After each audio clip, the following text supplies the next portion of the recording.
നമസ്കാരം.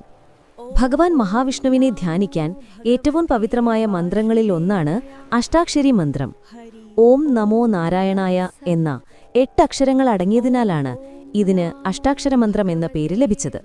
ഈ മന്ത്രം ഭഗവാന്റെ സാന്നിധ്യം വിളിച്ചുവരുത്തുന്ന അത്യന്തം ശക്തിയുള്ള സിദ്ധമന്ത്രമാണിത്.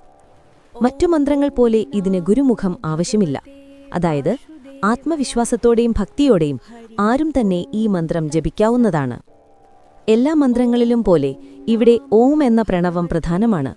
ആ, ഉ, മാ എന്നീ 3 അക്ഷരങ്ങൾ ചേർന്നാണ് ഓം രൂപപ്പെടുന്നത്. ഇവ ബ്രഹ്മാവ്, വിഷ്ണു, ശിവൻ എന്ന ത്രിമൂർത്തികളെ പ്രതിനിധാനം ചെയ്യുന്നു. അതിനാൽ ഓംകാരം ഈ മന്ത്രത്തിന്റെ അവിഭാജ്യ ഘടകമാണ്. ഓം നമോ നാരായണായ നമഃ. ഈ 8 അക്ഷരങ്ങൾ അഷ്ടപ്രകൃതികളെ പ്രതിനിധാനം ചെയ്യുന്നു. ഭൂമി, ജലം, അഗ്നി, വായു, ആകാശം, മനസ്സ്, ബുദ്ധി, ചിന്ത. മന്ത്രം ഭക്തിപൂർവം ജപിച്ചാൽ ഈ പ്രകൃതിശക്തികൾ നമുക്ക് അനുകൂലമായി പ്രവർത്തിക്കും. അതാണ് ജീവിതത്തിൽ മനഃശാന്തിയും ആരോഗ്യവും സമൃദ്ധിയും നൽകുന്നത്. മന്ത്രം ജപിക്കുമ്പോൾ ഭഗവാൻ മഹാവിഷ്ണുവിനെ മനസ്സിൽ ധ്യാനിക്കുക. ദിനംപ്രതി 108 തവണ ജപിക്കുന്നത് ഉത്തമമെന്ന് പറയപ്പെടുന്നു. അഷ്ടാക്ഷരി മന്ത്രം ജപിക്കുന്നത് വ്യാഴദശ തുടങ്ങിയ ഗ്രഹദോഷങ്ങളുടെ കഠിനത കുറയ്ക്കുകയും അഭീഷ്ടഫലങ്ങൾ ലഭ്യമാക്കുകയും ചെയ്യുമെന്ന് ഭക്താനുഭവങ്ങൾ പറയുന്നു.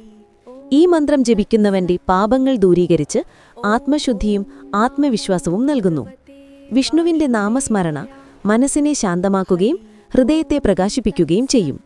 ഭക്തിയോടും വിശ്വാസത്തോടും കൂടി ദിനംപ്രതി ഓം നമോ നാരായണായ എന്ന അഷ്ടാക്ഷരി മന്ത്രം ജപിച്ചാൽ ഭഗവാൻ മഹാവിഷ്ണുവിന്റെ കൃപ ജീവിതത്തെ പ്രകാശമാക്കും.